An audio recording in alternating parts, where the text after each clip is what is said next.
Oke, Assalamualaikum warahmatullahi wabarakatuh. Gimana kabarnya teman-teman? Welcome back to Career Advisory Podcast. Hari ini udah hari ke-8 dan ini memang himbauan dari pemerintah untuk work from home, learn from home, dan pray from home. Ya, ngelakuin semua aktivitas kalau bisa di rumah gitu. Jangan keluar-keluar dulu karena kita tuh lagi dilanda musibah ya, jadi lagi ada wabah virus corona yang tiap hari tuh orang yang terjangkit virus ini terus bertambah dan korbannya pun juga terus bertambah.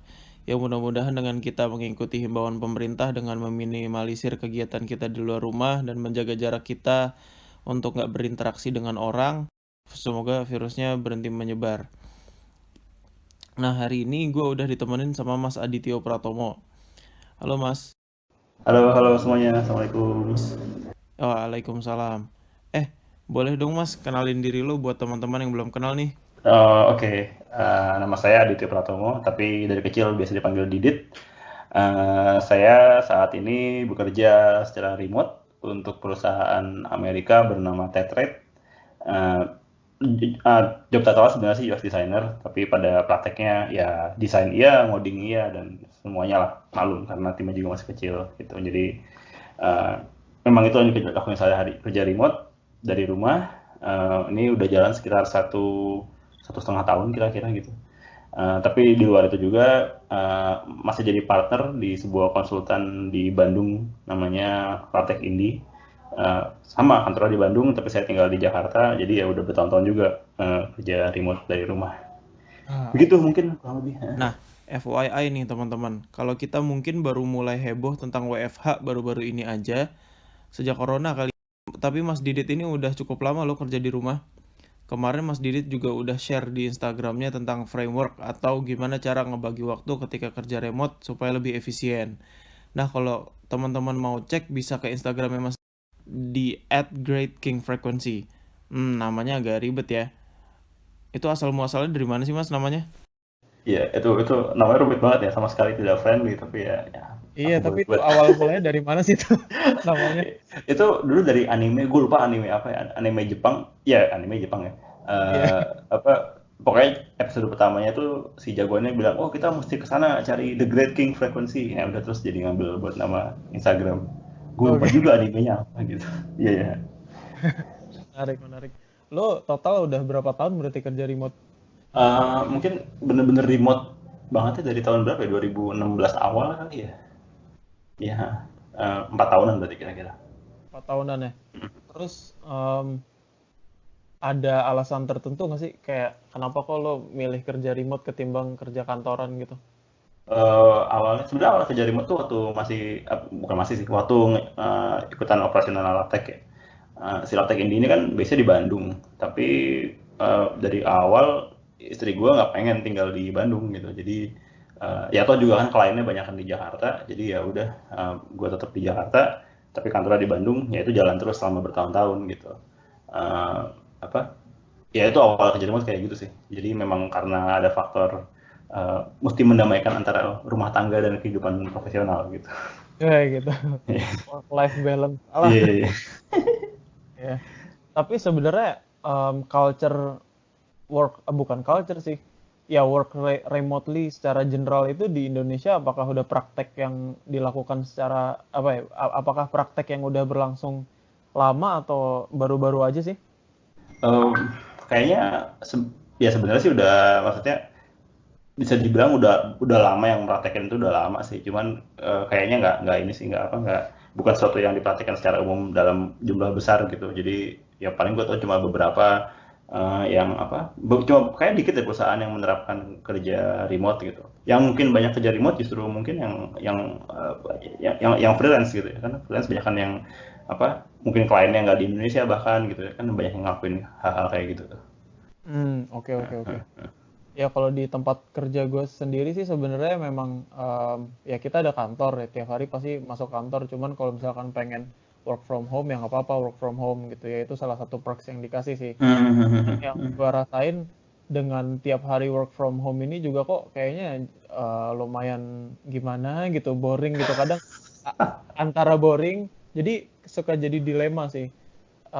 Boring iya karena kan nggak bisa bersosialisasi sama orang. Ah, Tapi eh, kadang-kadang juga bisa jadi lebih produktif gitu karena nggak ada distraction dari orang-orang gitu. oke, oke, oke, oke, oke. Gitu. Nah, orang-orang juga juga kayaknya banyak ngerasain hal yang sama sih, terutama teman-teman yang ekstrovert gitu kan. Aduh, gue capek nih kerja di rumah gitu, gue nggak bisa keluar, nggak bisa hangout sama teman-teman. Akhirnya mereka ya gitu Zoom call. Ya, ya, ya, ya, ya, ya, ya, ya. Nah itu, tapi waktu karena di kantor lu praksisnya juga emang bisa work from home ya. Itu sering lu pakai nggak? Atau lu beberapa kali aja nyobain gitu? Oh enggak sih, gue biasanya kalau work from home ya tergantung kondisi aja sih. Kalau misalkan Hmm. ada kerjaan rumah, kerjaan rumah tangga yang memang harus gue kerjain pada saat itu, dan kalau misalkan gue berangkat kantor pasti kesiangan, jadi ya Hmm. udah, akhirnya gue kerjain kerjaan rumah itu sambil work from home gitu. Biasanya sih Hmm. kayak gitu Oke, aja. oke, oke, oke, oke, oke. Ya, tapi gue bisa bisa bisa berempati sih kalau ada yang merasa kesulitan work from home gitu, apalagi yang senang ketemu orang gitu ya. Iya. Maksudnya gue pun gue melabel diri gue introvert gitu, cuman tetap aja sih bertahun-tahun kerja dari rumah aja kadang-kadang kesepian juga gitu. Makanya meskipun namanya kerja remote ya, nggak mesti dari rumah juga sih. Biasanya gue suka jalan-jalan ke mana kayak keluar gitu, tapi kerja tapi bukan di kantor gitu. Uh, Oke. itu lumayan ngebantu sih gitu. Cuman karena wabah COVID ini ya kayaknya nggak bisa juga sih ninggalin rumah, mesti emang mesti di rumah gitu ya. Ya, ya, ya. Oke. Boleh share itu nggak lebih lebih jauh tentang framework yang kemarin sempat lo post di Instagram? Oh, oke, jadi si framework ini sebenarnya ya gue nyebutnya framework ya. Padahal ya mungkin kalau nyebut framework juga nggak apa-apa ya. Apa? Jadi pada dasarnya gini sih, gue awal mulanya ya, gue kan kerja di rumah udah lama. Terus gue ngerasain hal yang gue takutin adalah kalau gue kerja di rumah, terus gue kerja bener-bener kerja gitu. Itu gue akan jadi alien di rumah gue sendiri gitu. Gue cuma di kamar kerja gue doang.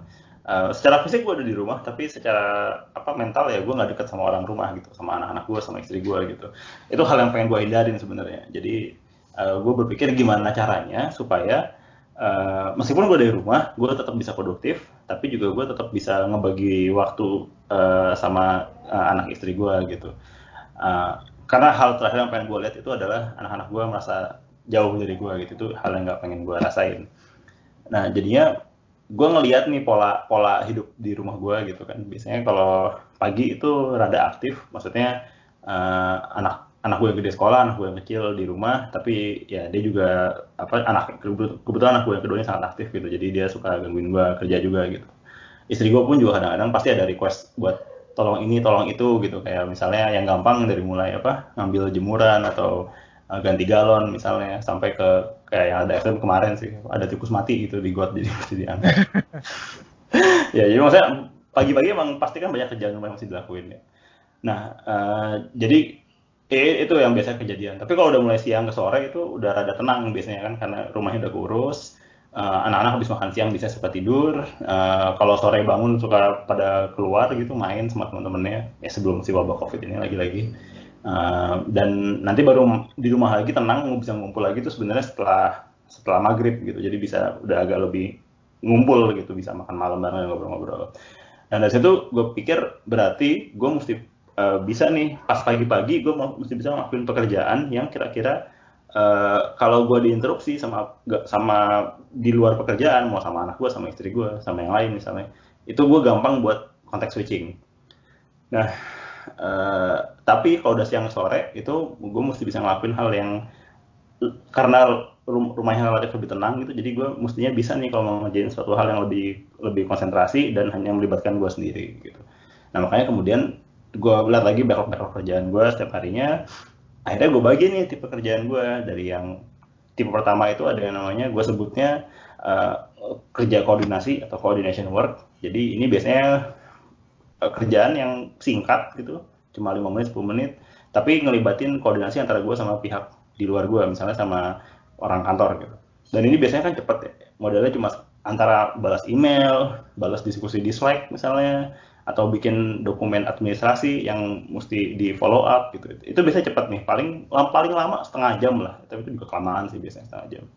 Nah ini cenderung lebih mudah buat gue diinterupsi. Jadi misalnya udah beres email nih 10 menit, udah selesai.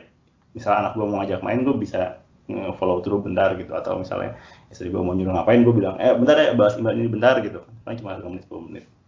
Nah itu tipe pertama, namanya coordination work. Dan ini gue lakukan pagi-pagi, goalnya juga supaya teman gue yang mengharapkan respons dari gue juga bisa memulai pagi itu dengan tidak lagi terblok sama misalnya urusan komunikasi sama gue. Jadi dia juga bisa ngelakuin kerjanya dia. Nah itu biasanya gue lakuin dari jam 8:30 sampai jam 12 lah kira-kira makan siang. Nah terus dari situ gue ngebagi task kedua, jenis kedua, yaitu implementation work. Jadi si implementation work ini artinya gue udah tahu mesti ngerjain apa, ya tinggal gue kerjain gitu. Misalnya implementasi engineering, misalnya mesti ngoding apa gitu. Yang misalnya gue udah tahu nih alurnya gimana, ya tinggal gue coding aja gitu. Atau kalau ngomongin desain, misalnya udah tahu nih halaman ini mesti diimplement gitu. Gue udah tahu warnanya apa, mesti ada elemen apa aja di satu halaman misalnya. Ya gue tinggal masukin aja, tinggal gue desain gitu. Gue nggak usah mikirin skema warnanya atau layoutingnya atau hierarki informasinya di halaman itu udah kejawab semua. Nah itu tinggal gue implementasi. Nah ini gue sebut namanya implementation work. Dan ini biasanya gue lakuin setelah makan siang. Jadi kan makan siang makannya suka ada ngantuk ya.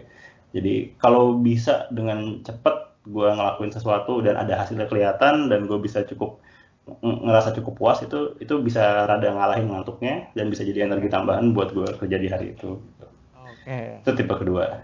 Nah tipe terakhirnya itu ada yang namanya deep work. Nah deep work ini biasanya rada lebih abstrak. Jadi biasanya hal-hal yang gue masih belum tahu nih jawabannya apa, gue belum tahu nih gue mesti ngapain. Cuma dikasih misalnya ada problem, statementnya mungkin cuma cuma 1 kalimat, 2 kalimat gitu. Gue masih belum tahu jawabannya apa.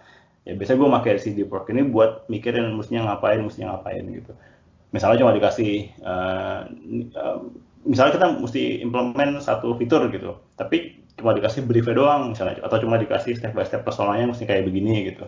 Itu kan berarti gue mesti sketching dulu, mesti coba eksperimen warna, atau coba nyari flow yang enak gitu, masih coba-coba, masih eksperimen gitu. Nah itu biasanya gue sebut namanya deep work. Dan ini biasanya gue lakuin antara sore banget, udah deket-deket maghrib gitu, jam 5 ke atas biasanya. Nggak tahu kenapa, mungkin karena energinya lebih banyak dari ngelakuin kerjaan sebelumnya, jadi bisa rada konsentrasi. Atau gue lakuin antara dini hari banget, atau bukan dini hari, abis subuh kali ya, kira-kira jam 4:30 gitu, jam 5:30, atau malam sekalian jam 10:30-an, 10:30 lah gitu. Nunggu orang rumah udah tidur, udah kosong di rumah, udah nggak bisa ngapa-ngapain lagi di rumah selain kerja gitu. GoFood juga udah nggak ada yang bisa dipesan misalnya malam. Ya udah, jadi biasa gue lakuin itu malam-malam banget sih, si deep work gitu. Oke. Nah, ini kan tapi kalau menurut gue pembagian ketiga bucket ini lumayan general sih, kayak koordinasi, terus implementation sama deep work. Nah, cuman yang jadi pertanyaan adalah apakah pembagian waktunya akan cocok untuk setiap orang? Ya, betul. Ya itu juga sih, maksudnya ini kan case yang gue alamin nih. Tapi ya pembagian waktu sih kalau gue pasti setiap orang bakal beda-beda ya. Enaknya alur hidup dia gimana gitu. Mungkin ada orang-orang yang pas pagi belum bisa aktif gitu. Jadi pagi biasanya masih ngumpulin mood, dia baru aktif misalnya siang gitu. Terus dia mau nyobain, ya udah kalau gitu jangan-jangan mesti dimulai dari work dulu gitu, ya nggak apa-apa, nggak masalah sih itu. Menurut gue setiap orang masih beda-beda gitu. Oke. Sama kalau misalkan gini, di tengah-tengah jam kerja kita itu di-interrupt untuk meeting, itu gimana tuh? Apakah kan pasti bakal ngatur moodnya lagi, bakal ngatur waktunya lagi gitu, terus nanti bakal ada kerjaan yang ketunda gitu. Yap. Nah, kalau gue, jadi biasanya gini sih, karena kerjanya remote dan biasanya kalau mau meeting tuh mesti ngeliat kalender masing-masing ya. Jadi biasanya sih gue jam-jam di work itu ada gue blok tuh, nggak jam segini gue nggak terima meeting ya gitu. Kecuali terpaksa banget, baru boleh gue selipin. Tapi biasanya periode meeting gue itu toleransinya cuma di atas antara jam 1 sampai jam 2 sih, itu udah terakhir banget gue buat meeting. Habis itu gue berusaha buat nggak meeting lagi gitu. lagi-lagi kita terpaksa ya. Jadi idealnya memang kalau udah ada undangan meeting, biasanya gue akan ajuin pagi-pagi deh kalau bisa gitu. Tapi kalau misalnya emang urgent, sangat terpaksa, udah mendesak, udah nggak bisa ngapa-ngapain lagi, ya udah gue terima aja sih. Tapi itu agak jarang sih. Oke, next question. Kan lo kerja sebagai UX designer kan ya? Nah, UX designer, terus ada software engineer, ada data scientist, atau ada product manager misalkan. Gua tahu sih kalau pekerjaan-pekerjaan itu yang cukup common di remotin gitu istilahnya. Tapi apakah pekerjaan-pekerjaan lain selain di field ini bisa diremotin juga? Atau apakah memang pekerjaan-pekerjaan saat ini di dunia information technology itu semuanya bisa diremotin gitu? Kayak kalau di bidang IT, gue rasa mayoritas bisa di remotin. Tapi makin dekat ke layer bisnis, gue rasa makin susah buat di remotin sih. Misalnya product manager mungkin bisa remote gitu. Cuman gue rasa kalau satu tim product manager semuanya remote gitu, pasti mesti ada product manager yang rada lebih deket ke kliennya gitu. Apalagi kalau misalnya software-nya B2B ya. Karena kan dia mesti bener-bener lihat klien yang make, rasain, ngobrol, interview yang tatap muka gitu. Mungkin dari pengalaman lu juga pasti lo tahu bahwa interview kalau tatap muka pasti kan beda ya sama interview yang video call gitu misalnya. Iya. Dan pasti ada beda kan. Jadi gue rasa antara itu atau misalnya yang posisinya rada lebih ke sales gitu, agak susah deh kalau sales bener-bener mesti fully semuanya remote gitu. Lagi-lagi ini case-nya B2B ya. Ya kayak sih itu sih kalau di IT ya. Tapi di luar itu kayak tetap sih pasti ada profesi-profesi yang nggak bisa remote fully, kayak misalnya accounting gitu. Accounting kalau perusahaan yang datanya semuanya nggak di cloud kan gitu misalnya, mau nggak mau nggak bisa remote kali ya. Oke. Jadi mungkin statement orang-orang yang bilang kalau masa depannya kerja itu kerja remote mungkin salah kali ya, nggak 100% bener kali ya. Kayaknya nggak 100% sih ya. Dan gue pun setelah melakukan remote ini, gue makin yakin kalau remote nggak buat semua orang gitu. Nggak buat semua orang, maksudnya tipe-tipe orang yang kayak gimana tuh? Utamanya sih yang nggak bisa disiplin kali ya. Sebenarnya gini, kalau menurut gue kerja ke kantor gitu sebenarnya tuh ngebantu disiplin kita kan. Bangun tidur, mandi, siap-siap, terus di jalan, terus masuk kantor, kerja, pulang lagi gitu. Itu kan sebenarnya ada ritme yang berulang kan ya. Itu kan sebenarnya ngebentuk disiplin kan pelan-pelan kan. Ya masalah di kantor ternyata cuma ngopi, main Zuma misalnya gitu, ya itu lain kasus. Itu kan sebenarnya ngebentuk disiplin ya. Nah kalau kerja remote, misalnya lu nggak disiplin, gue rasa kerjaan lu nggak ada yang beres sih. Oke, iya bener juga sih. Apalagi nggak ada yang ngawasin, terus kayak nggak ada pressure gitu jadinya ya. Bener. Ya, oke. Jadi memang syarat untuk orang bisa kerja remote dan tetap dapetin outcome, ya mesti disiplin mau nggak mau ya. Iya, bener. Iya. Oke. Lo tadi selain jadi UX designer di perusahaan Amerika ini, lo juga jadi partner di LabTech India. Boleh di-share nggak perjalanan dari lo kuliah sampai sekarang ini kayak gitu? Karena kan kita segmennya ke anak-anak kuliah nih. Oh, oke. Dedek berarti. Oke, kalau gue dulu S1 teknik elektro di ITB. Terus gue lulus tahun 2000 berapa ya? 2009. Enggak, gue lulus 2008. Tapi gue pertama kali kerja tahun 2009 sebagai network engineer. Terus tahun 2010 pertengahannya gue S2 di Sydney, University of Sydney. Waktu itu ngambil interaction design.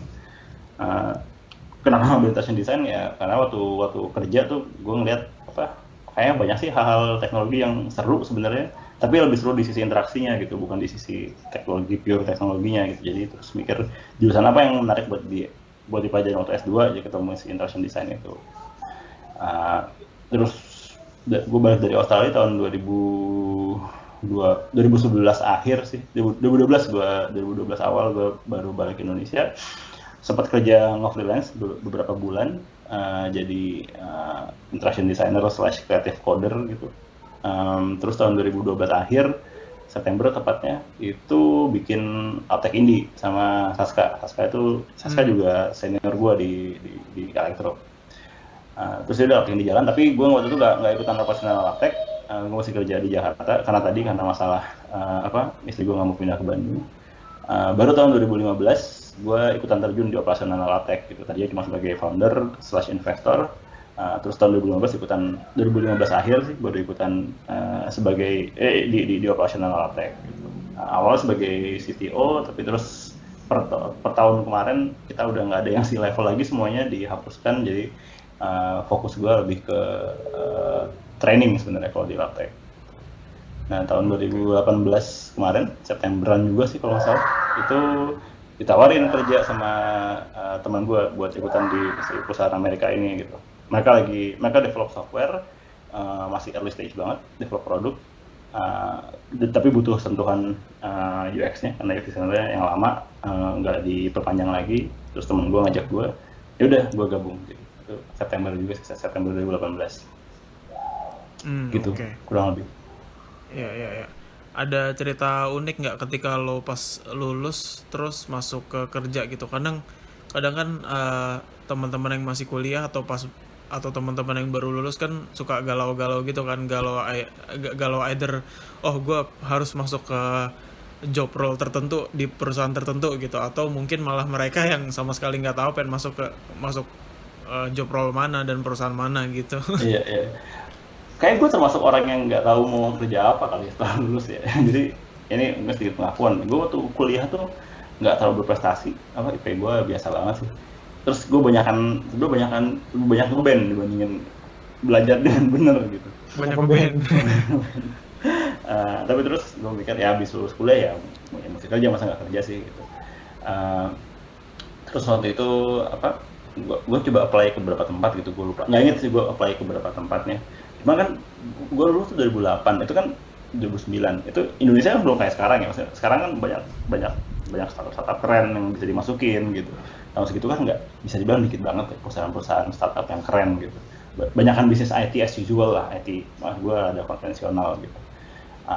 Terus gue coba apply satu tempat, karena kebetulan di tempat ini juga ternyata ada senior gue. Maksudnya waktu itu kan masih rada bingung gitu mau kerja apa. Terus ada senior gue di situ, dia bilang coba aja di sini kayaknya oke nih gitu. Ya udah masuk. Waktu itu sebenarnya perusahaannya kan bidangnya network engineering. Kalau gue pikir-pikir waktu kuliah, gue tuh kelas yang hubungannya sama network tuh cuma paling 3 SKS kali ya. Tapi terus ya udah gue pikir kayak gue bisa lah, masa gue nggak bisa gitu, kayak bisa. Ya udah coba masuk ke situ gitu. Tapi 1,5 tahun di sana gue merasa ini kayak bukan bidang gue banget gitu, makanya terus mutusin buat cabut gitu. Tapi waktu itu emang utamanya yang penting gue mesti kerja cari pengalaman, habis itu baru kita pikirin mau ngapain gitu. Dan gue waktu itu bersyukur sih, meskipun gue nggak terlalu suka sama pekerjaannya, tapi menurut gue perusahaannya cukup bagus. Bos gue juga waktu itu menurut gue sangat bagus, sangat influensial mungkin di perkembangan karir profesional gue gitu. Jadi gue masa tidak salah pilih tempat sih. Oke. Nah, untuk teman-teman yang masih kuliah dan baru lulus gitu, advice dari lo apa ya kira-kira ya? Maksudnya apa ya? Hal-hal apa aja yang harus mereka pertimbangkan dalam memilih suatu job role atau suatu perusahaan gitu? Oke. Kalau menurut gue setelah gue pikir, menurut gue lu mesti ngeliat sih, lu mau apply ke kantor mana gitu. Tapi yang mesti dilihat sih bukan hanya sekedar cool factor-nya ya, maksudnya keren lu kerja di startup unicorn misalnya, atau lu keren lu di perusahaan ini kan keren gitu. Menurut gue yang lebih pentingnya adalah lu masuk ke perusahaan yang punya kultur kerja yang bagus gitu, ketimbang mengejar kekerenannya itu gitu. Waktu itu gue bersyukur sih, kalau gue ambil case gue ya, perusahaan yang waktu gue masukin itu perusahaan yang relatif baru, tapi orangnya udah orang-orang lama di dunia IT gitu. Jadi perusahaannya relatif kecil. Kebetulan gue report tuh langsung ke salah satu direkturnya gitu, dan dia cukup galak gitu. Tapi dari dia justru gue belajar banyak insight soal bisnis gitu. Biasanya anak baru lulus S1 nggak terlalu punya sense bisnis yang bagus ya. Maksud gue sense bisnis itu paham bahwa apa yang dia bikin itu ada nilainya dan ada kegunaannya buat orang lain gitu. Ini misalnya satu nggak terlalu punya gitu, tahunya kan emang hanya gue bisanya ngoding ini atau gue bisanya ngedesain ini misalnya gitu, tapi kan belum punya sense of business yang ada bagus gitu. Ya justru cari perusahaan yang kira-kira bisa ngebantu di situ gitu. Lebih oke lagi kalau misalnya lu udah punya role model, misalnya lu udah punya orang-orang yang lo kagumin gitu dan lu lihat dia gimana sih karirnya gitu. Itu mungkin antara bisa ditiru atau lebih beruntung lagi kalau lo bisa kerja di bawah si role model lo ini gitu. Siapa tahu malah jadi ketemu mentor yang oke gitu. Nah, itu sih. Sama paling apa ya? Belakangan ini gue rada sering ketemu anak satu yang pas lulus tuh kayak udah, gue pengen ini, pengen itu, pengen idealis banget gitu. Ya menurut gue sih sebelum nyampe idealisme itu coba ditajamkan lagi aja dulu, sebenarnya apa sih yang lo bisa, skill apa yang pengen lo kembangin di hidup lo gitu. Oke. Tadi kan ngomongin soal business sense ya, itu menurut gue bener sih. Soalnya kadang suka gitu. Ngelihatnya lebih ke requirement-nya. Oh, requirement misalkan bisa Golang, bisa Erlang dan bla bla bla gitu. Tapi sebenarnya lebih jauh dari itu, yaitu kemampuan yang lo kuasain itu sebenarnya untuk bikin apa gitu kan. Betul. Iya, dan itu kalau menurut gue perlu dicicil sih dari saat kuliah, itu harus dilatih untuk pelajarin itu gitu. Betul. Gue setuju sama lu Ben, sangat setuju. Iya. Lu dulu sempat pernah jadi dosen juga kan ya kalau nggak salah? Iya, pernah. Nah, itu gimana tuh? Ketika lo jadi dosen dan lo sekaligus jadi praktisi juga kan? Nah, itu lo ada apa ya, hal-hal menarik apa nggak ketika lo di dunia akademik versus dunia praktisi gitu? Buat gue sih yang menarik, gue ketemu sama sama bisa dibilang darah muda gitu ya, yang ngelanjutin dunia IT ini selanjutnya gitu. Jadi ya gue banyak cerita juga sih ke mereka soal pengalaman gue selama ini gitu. Dan sebenarnya ya rentang umurnya antara gue dan yang gue ajar tuh kan nggak terlalu jauh. Jadi gue sih ngeliat mereka kayak ya adik jauh lah gitu misalnya. Yang menarik sih kalau gue ngeliat si yang anak-anak muda ini sebenarnya ya itu punya semangat gitu.